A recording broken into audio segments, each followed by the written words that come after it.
प्रणाम डिवाइन मित्रों, कैसे हैं आप लोग। तो मित्रों, आपका स्वागत है आपके YouTube चैनल योग आरोग्यम एंड मोटिवेशन में। और आज का हमारा विषय है भ्रामरी प्राणायाम। तो सबसे पहले तो जानते हैं कि इस भ्रामरी प्राणायाम का अर्थ क्या है, मतलब इन शब्दों का अर्थ क्या है। तो भ्रामरी जैसे हमें समझ आ रहा, भ्रमर या भौरे को कहते हैं। और इसका प्राणायाम मतलब भ्रमर या भौरे की जो गुंजन की ध्वनि होती है, जो बी की हमिंग साउंड होती है, उससे बना है भ्रामरी प्राणायाम। तो सबसे पहले हम जानेंगे कि इसके लाभ क्या क्या है, क्योंकि जब तक हम लाभ नहीं जानेंगे तब तक हमें इसको करने का मोटिवेशन ही नहीं मिलेगा। तो लाभ के बारे में जानते हैं, फिर हम इसके आगे की पूरी प्रोसेस के बारे में बात करेंगे।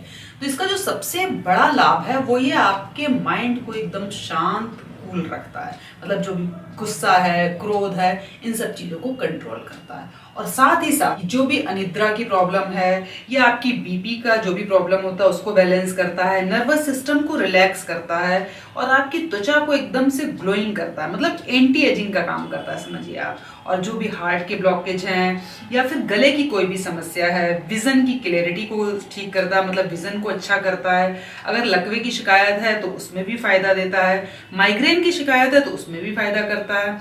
अगर किसी को मेमोरी थोड़ी सी किसी की वीक हो रही है तो मेमोरी को बूस्ट अप करता है। टिनिटस जो एक प्रॉब्लम होती है, जो कानों में आवाज सुनाई देती है अलग अलग तरह की, तो उसमें भी सहायता देता है। साथ ही साथ वर्टिगो जो होता है, जैसे कि जी मिचलाना या वॉमिट सा फील होना, चक्कर आना, तो उसमें भी सहायता देता है।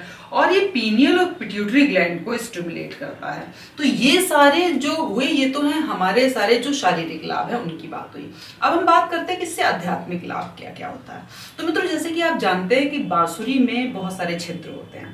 तो हम जब भी उसमें हवा का प्रेशर उन छिद्रों पे पड़ता है तो एक संगीत निकलता है। उसी तरीके से जो ये हमिंग साउंड है, ये गुंजन की जो ध्वनि होती है, जब हमारी ये नाड़ियों पे प्रभाव इसका पड़ता है तो हमारी जो कुंडलिनी शक्ति है, यानी कि कुंडलिनी जागरण में ये बहुत सहायक होता है। तो ये तो हो गए लाभ। अब हम बात करते हैं कि इसकी हानियां क्या क्या है, या हम यूं कहें कि हानि तो कुछ नहीं है, लेकिन हम ये कहें कि इसको नहीं करना चाहिए।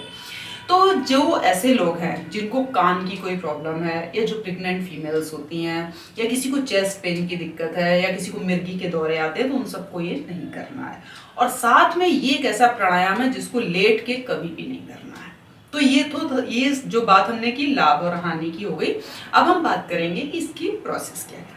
तो प्रोसेस में सबसे पहले हम जानेंगे आसन, कि हमें बैठना कैसे है। प्रोसेस शुरू करने से पहले तो हमें बैठना आना चाहिए ना, कि हमें कौन सा सही आसन है जिसमें हम आराम से बैठ के इसको कर सकें, या फिर जिस आसन में बैठ के इससे ज्यादा फायदा मिले। तो सबसे अच्छा आसन तो ये पद्मासन ही बताया गया है इस पर्टिकुलर प्राणायाम के लिए। और अगर पद्मासन नहीं लगा सकते हैं तो सिद्धासन या सिद्ध योनि आसन, उसमें बैठ सकते हैं। और अगर ये तीनों ही नहीं मतलब ये दोनों ही नहीं कर सकते हैं तो फिर आप सुखासन में भी कर सकते हैं। तो मतलब सुखासन में भी किया जा सकता है, कर सकते हैं। तो ये तो हो गई आसन की बात। बाकी हमारा जैसे हर प्राणायाम में होता है कि आपको पीठ एकदम सीधी रखनी है, दृष्टि सामने रखनी है, मतलब फेस को स्ट्रेट रखना है, ना बहुत ऊपर ना बहुत नीचे, सामने रखना है। ये तो हो गए बैठने का तरीका सारा। अब हम बात करते हैं प्रोसेस की। तो देखिए मित्रों, इस पूरे प्रोसेस को यानी कि भ्रामरी प्राणायाम को 4 तरीके से किया जाता है। तो step by step, easy to मतलब जो सबसे डिफिकल्ट है, जिसे कि उच्च कोटि का, वहां तक के लिए। तो सबसे पहले तो बहुत सिंपल है कि हम अपनी इंडेक्स फिंगर को, जो ट्रेगस होता है ना हमारे कान का, जिसे पिन्ना भी बोलते हैं शायद, तो इस ट्रेगस को दबाना है अंदर की तरफ। मतलब छिद्र में उंगली नहीं डालनी, ट्रेगस को दबाना अंदर की तरफ, और बाकी उंगलियों को ऐसे करके रख सकते हैं, ऐसे। और इसमें हम सांस को लेंगे ट्रेगस को दबा के, और फिर हमिंग साउंड के साथ सांस को बाहर निकालेंगे। नाक से ही सांस लेना है, नाक से ही सांस बाहर निकालना। तो एक तो ये तरीका होता है जिसमें सिर्फ इंडेक्स फिंगर यूज होती है, बाकी फिंगर्स ऐसे रहती हैं। दूसरे तरीके से कैसे किया जाता है कि हम थंब से ट्रेगस को दबाते हैं, और जो 4 उंगलियां हैं ये चारों हमारे फोरहेड पे रहती हैं। तो इस तरीके से ट्रेगस दबाएंगे और 4 उंगलियां ऐसे हो जाएंगी इस पोजिशन में। ये हो गया दूसरी तरीके का। और जो तीसरी तरीके का, और सामान्यतः तीसरी तरीके का ही ज्यादा किया जाता है, उसमें क्या करते हैं कि एक जो हमारा थंब है वो ट्रेगस पे, जो हमारी ये 2 उंगलियां ये आंख पे, और ये जो इंडेक्स है ये आईब्रो के बिल्कुल ऊपर। तो इस तरीके से पोजीशन हो जाती है ये। तो ये हो गई तीसरी पोजीशन, जिसे नॉर्मली लोग 90% लोग ऐसे ही करते हैं। और जो ये थर्ड पोजीशन रेगुलर करने लगते हैं तो उसको फोर्थ पोजीशन पे हम आगे की मतलब इससे उच्च, जो हम कहेंगे उच्चतम जो इसका स्तर होता है, वहां तक बताएंगे कि उसमें कैसे करते हैं। तो पहले हम जानते हैं कि तीसरा वाला जो है ना हमारा, इसकी प्रैक्टिस हम पहले करेंगे। फिर हम इसकी प्रैक्टिस के बाद बताएंगे कि जो फोर्थ वाला है डिफिकल्ट वाला मतलब जो है वो कैसे करना है। तो इसमें प्रोसेस तो कोई भी लेवल का आप कीजिए, प्रोसेस सब में सेम है। आपको नाक से ही सांस लेनी है और नाक से ही सांस बाहर निकालनी है। बस सांस को बाहर निकालते समय हमिंग साउंड, जैसे हनी बी की साउंड होती है ना, वो वाली साउंड निकालनी, बस ये एक ध्यान रखना है। बाकी फिंगर्स की पोजीशन अलग अलग लेवल पे अलग अलग है और उनके प्रभाव भी अलग अलग है। ऐसा नहीं कि उन फिंगर से कुछ फर्क नहीं पड़ता, उन सबसे फर्क भी पड़ता है। तो सबसे पहले हम सिंपल, अगर हमने ये पहले वाले स्टेज की बात कर रहे हैं तो हमने कान को और ट्रेगस को दबाया, सांस को अंदर लिया और सांस को बाहर छोड़ेंगे।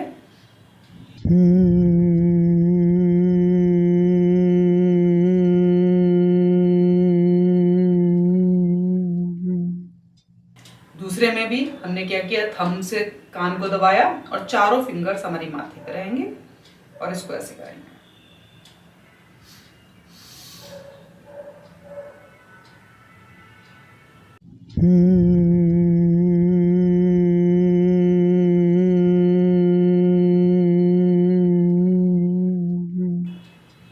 तीसरे में हमने थंब से ट्रैगस को दबाया, 2 उंगलियां हमने आंख पे रखी और इंडेक्स को आईब्रो के ऊपर रखा।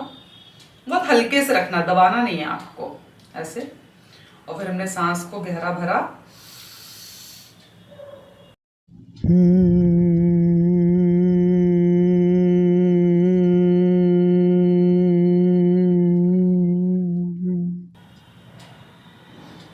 अब आते हैं चौथे पॉइंट पे।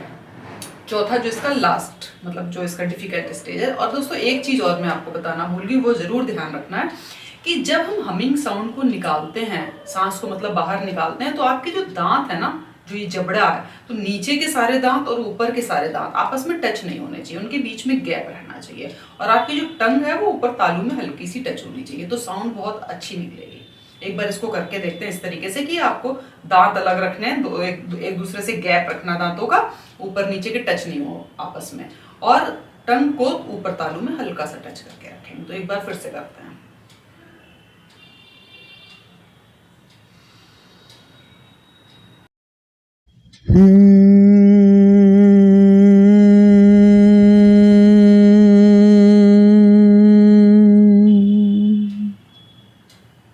तो आपने फील किया होगा इस बार साउंड थोड़ी ज्यादा अच्छे से क्लियर हो रही है।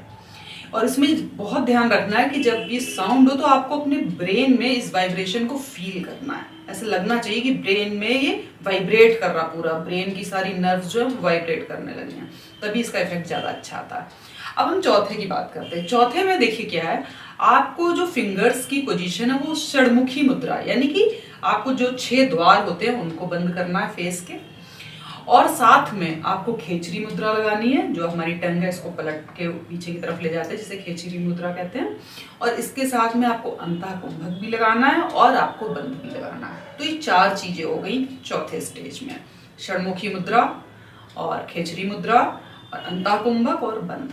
अब चूंकि हम अंतः कुंभक करेंगे तो हमें मणिपूरक पे जो हम बंद लगाते हैं ना, केवल हम इसमें उद्यान बंद मतलब नहीं लगाएंगे, केवल जालंधर और मूल बंद लगाएंगे। तो एक बार चलिए इसको भी करके देखते हैं। तो इसमें क्या करना है, षडमुखी मुद्रा में हमारी जो ये थंब है ये तो ट्रैगस पे ही रहेगा, बाकी 4 उंगलियों की पोजीशन देखनी होती है। एक जो हमारी इंडेक्स फिंगर है वो हमारी आंख के ऊपर रहती है यहाँ पे, जो हमारी मिडिल फिंगर है वो नोज के ऊपर रहेगी, और ये जो 2 फिंगर है नीचे वाली, एक लिप्स के ऊपर और ये दोनों लिप्स के ऊपर और नीचे वाली दोनों लिप्स के नीचे। तो इस तरीके से उंगलियां आती हैं ऐसे, और थंब से आपको कानों को बंद करना। तो हमारी पोजीशन हो गई ये ऐसे, और प्रेशर नहीं ज्यादा देना है। तो हमें दांतों को दूर रखना है, टंग को ऊपर हल्का सा ले जाना और पीछे की तरफ मोड़ के हमें खेचरी मुद्रा में लाना है। और जब हम सांस भर लेंगे, सांस भरने के बाद हमें क्या करना है, सांस को अंदर होल्ड करना और साथ में मूल बंद लगा लेना और जालंधर बंद लगा लेना। उसके बाद जालंधर बंद को खोलना है, जालंधर बंद को खोलने के साथ मूल बंद लगा रहेगा। जालंधर बंद खोलने के साथ में हमें सांस को हमिंग साउंड के साथ बाहर निकाल देना और फिर मूल बंद भी खोल देना है। फिर इस तरीके से ये एक चक्र हो गया। तो एक बार इसको करके देखते हैं। तो सबसे पहले तो हम फिंगर्स को सेट कर लेते हैं। ये 4 फिंगर 4 जगह पे हो गई, और अंगूठा हो गया आपका ट्रैगस पे, हल्का रखें, अभी कहीं पे भी प्रेशर नहीं देना है। अब आपको सांस भरनी है, खेचरी मुद्रा, मूलबंध और जालंधर बंद।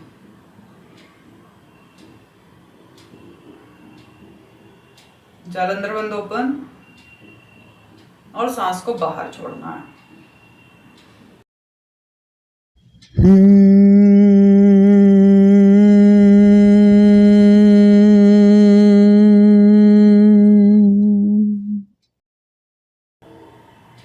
और अब मूल बंद खोल दो, हाथ को हटा सकते हैं।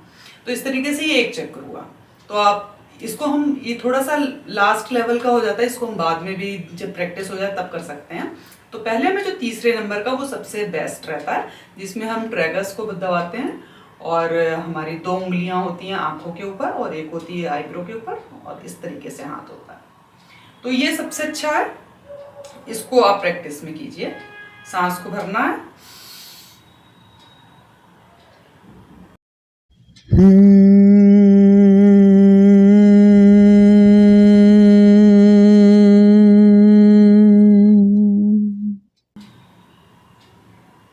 तो इस तरीके से पूरा फुल वाइब्रेट होना चाहिए, आपको अंदर फील होना चाहिए उसका।